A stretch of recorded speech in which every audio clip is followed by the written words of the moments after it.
Hey everybody, I'm David with Bolivar Live, and once again, I'm here with Aran and Franklin. In fact, we've got a double dose of them today. We've got Chandra and Dave because last week we talked about the Strong Home Inspection Program, and with the year start and rentals are going to start, we talked about the basic plan. But Dave, let's dive into the plus part of it because there's a lot more than just handrails and exterior and windows. And when you get into that plus, it really breaks down the house on what kind of shape your house is in and what might need to be done, whether it's electrical, insulation, and more. And so let's describe what you get with the plus on the Strong Home Inspection Program. Right. The plus is similar to a real estate inspection, like a HAR inspection. We go inside and we're really looking at the energy efficiency of the home. We're looking at the air conditioner, making sure that there's no loose ducts or ducts that have, that are blowing, that have holes in them. We're looking at all of the wiring of the house, checking it with a FLIR camera, making sure there's no hot spots or anything at the breaker box. We're looking at essentially the appliances, making sure they're functioning the way that they should be. And then we also go through and we put a digital level on the floor system and just check the general levelness of the floor system. Beach houses, they kind of have a little bit of differences in the interior elevations, but we just kind of monitor that, get a baseline, and then so we have some houses on some of these federally funded programs that we go in and we get a baseline and we come back and check them every couple of years and just make sure they're not settling, make sure there's no other structural issues with them. We check everything from the water heater.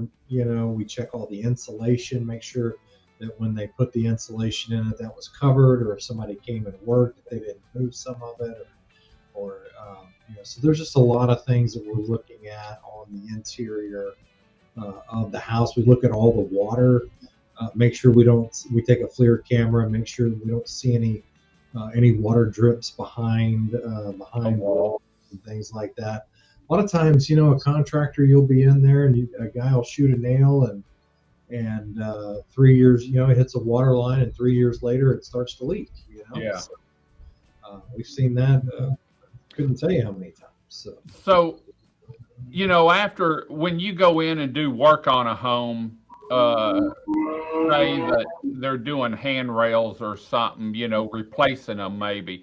Do you have to come out and re-inspect that, or is that part of what the contractor should do whenever he does it for windstorm and for the Strong Home Inspection Program? Well, for windstorm, anything that you're doing on the exterior of the home, you're gonna have even replacing deck boards. They want that done, and they want that basically recertified. Any of the components and cladding on the exterior of the house is going to fall under an inspection for TWIA, and TWIA has gotten very good about finding, they have different programs and different satellite imagery programs. They can tell if you got a new roof. They can tell, they have the AI now that takes the street view, different versions of street view to see if there's different. So we're getting a lot of these, post-construction inspections off of those things. But as far as the smart home one, that's kind of separate from your regular windstorm inspection. Okay. Basically, you say, hey, I'm changing the roof. We come out there, we check the roof, make sure everything's good, certified through the state. The strong home would be, hey, I haven't had the roof checked. Is it getting close? Should I get, and then we'll tell you, hey, yeah, you got probably maybe 5 years left on this roof, or you're at the end of its useful life, or you're getting a loss of granulation. You have a lot of granulation. You're getting some cupping on the shingles. Probably go ahead and time to replace. So. I think the main difference is that it gives people a baseline for maintenance, things that are going to be upcoming. And of course, for us, it's the main life safety issues. When you're talking about beach house, you're talking about something that's 12, 15 plus feet off the Right. ground. Life safety is really important, especially like you're talking about handrails and guardrails, making sure that all the posts that are supporting like a roof structure in a deck are securely fastened, that all the bolts for stringers in the floor system are still in good shape. And so, when we look at those things, I mean, those are maintenance issues, but they'd also be safety issues. So we want to make sure that anything safety related gets relayed to that customer, and we can kind of grade it as to kind of like what level of importance it has. If it's something like, sometime in the next year you need to take care of this, versus, hey, do not let anybody on your deck until this is taken care of. Right. So there is grades of that. I've got a deal about, and it doesn't matter if it's new construction or what. I've got a deal about leaning against handrails. You will never find me leaning against a handrail because, man, it's just, and I don't know why. My thing is that before I walk on a set of stairs, I'm walking underneath it to see how it's attached. Because if it's not attached to the deck well, or if it's not blocked or hanger to it, I mean, Chandra's not getting on it. So it's funny how engineers look at things whenever they're. I'm sorry, I'm going to have to cancel dinner tonight because your floor, stairs aren't battened off good enough. 100%. My husband says he can't take me anywhere because I'm always looking at like what's going on in the ceiling, and how's that put together, and is that going to fall down? And yeah. So we were telling the people at Olive Garden one day that they had a big crack in one of their beams. Trying to get that free meal from Olive Garden. We did not even get a free meal. We didn't even get a discount.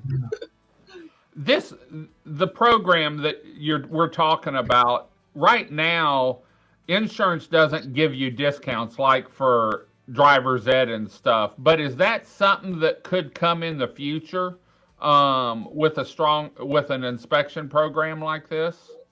One of the areas that it really benefits you, and it's we had Beryl last year. One of the things when they come in and they have a big loss like that, and they have adjusters, and the adjusters come from all over, is what was the baseline of your house? You get into what they say is, okay, you had deferred maintenance here, and they don't want to pay. Right, and that's where you have the ability, if you have one of our reports, you can come back and say, hey, we had this company come out, they looked at it at our house, and they said at that time that all this siding was in good condition, it had a certificate on it, it should be covered. That's what I've always said about this inspection program is, Dave, you and I have talked about it, and Chandra and I have talked about it. It gives you the backbone to stand up, because we all went through Ike, and we know, that was, wind, or that was water, or that, it was deferred maintenance, and so we're not going to cover it. And people really had to fight. When you have one of these engineered inspection reports, there's no question. And if it did go to court, I imagine they're going to look at the engineered, and a report that was done in May, Beryl hit in July, and said, okay, your roof was 100% in May. Here we are in July and it's gone. Yeah, you guys need to pay for the re-roof, Exactly. Yeah, it keeps you out of court, basically. Yeah. It keeps you from having to go to that next level. And anybody, insurance companies, they don't want to just buy you a new roof.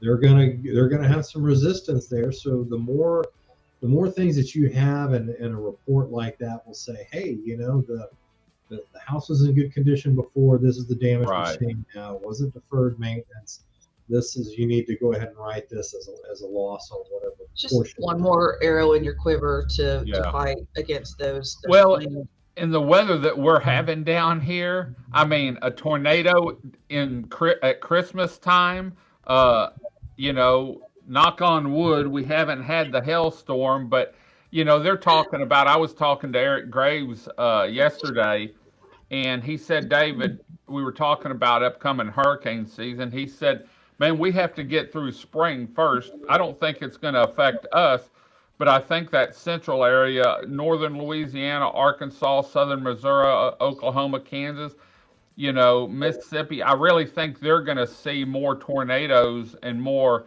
strong storms this spring than we have in the past. And I said, hey, keep it north. Anything north of Huntsville, I'm good with.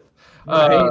And so, and this is a yearly inspection program that once you set it up and you get the first one paid for, you can actually pay monthly so that when it comes around again, you really don't have to pay anything. It's just a yearly Just a inspection that subscription. goes Yeah. out.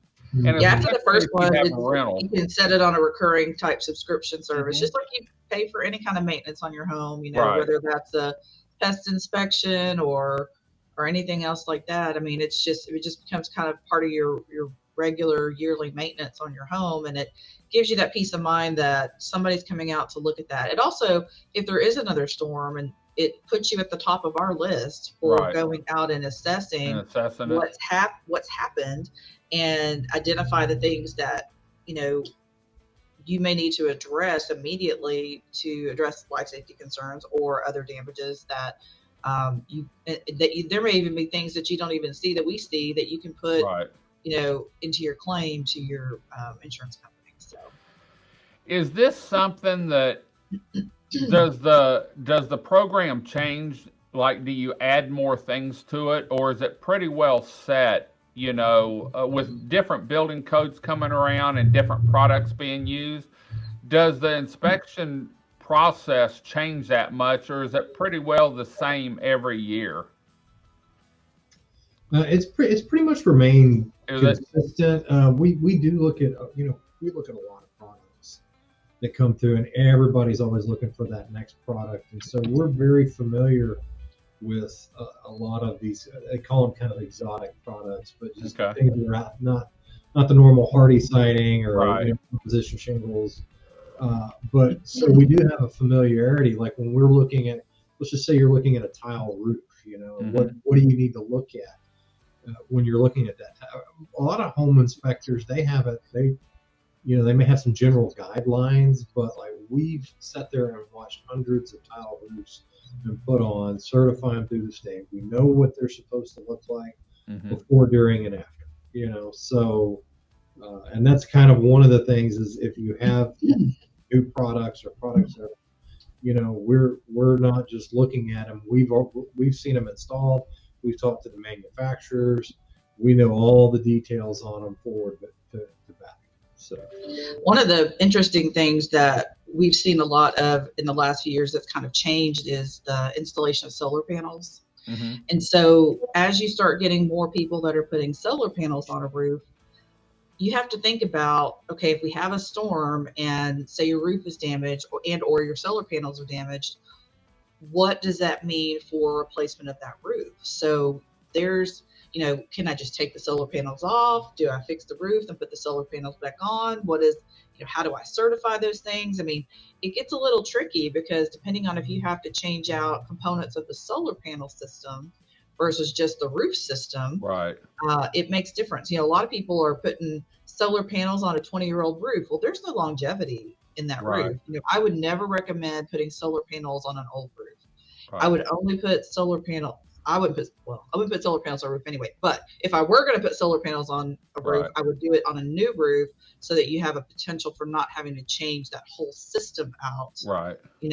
But that's one of the things that we've had challenges with as far as a new product or new technology is dealing with that. Let me ask you this. Is insurance, because you talked about, probably not the best place to put solar panels as a roof down here. Does your insurance go up? Have you seen where someone came in and said, we're putting solar panels on, and they talk about their insurance going up? I never thought about that. I think it increases, the loss a little bit just because of the value of the solar panel itself. Right. But I don't think that there's really additional, liability for them. Yeah. I mean, it Okay. really doesn't hurt the roof underneath itself, other than there's some attachment points. The attachment points that are going into the roof system could be a cause for leaks, because you're screwing through that nice sealed roof system and you're putting a hole in it, right? So depending on how well they seal underneath that plate and those screws that are going into that roof deck and roof rafter system, that you could have damage loss there just because of the penetrations. And we hate penetrations in roof systems. I mean, that's what we're trying to avoid at all costs. So aluminum roof versus regular shingles on the coast, what do you think's better? Well, the aluminum roof is going to last longer. You're going to have more longevity out of it. It's also double the cost. Is it? If not more.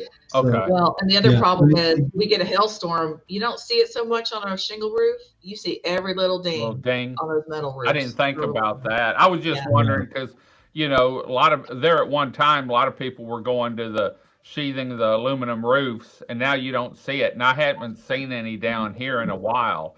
And so I was just wondering, but someone had told me that they're about double the cost now. And one of the other things too, David, is that the roof deck for any kind of aluminum metal roof usually has to be 5/8 plywood. Oh, does it? Yeah. And so it can't be a 7/16 OSB or a half-inch OSB. It's got to be a 5/8 plywood, and so that again drives the cost up again. So say you've got a shingle roof right now, and you're going to go put it on. Well, you've got to change the roof deck too, So it's not just putting the roof on; you've got to fix the roof deck as well. So most of them are not tested over an OSB product, or if they are, the pressures are so low that we can't use it here. It's not high enough. So. Great. Well, if people want to get some more information on the Strong Home Inspection Program, is it best to go to your website, aranfranklin.com? Yeah, aranfranklin.com. They can either link directly through there and submit a request to speak to somebody, give us a call, or email us at info@aranfranklin.com.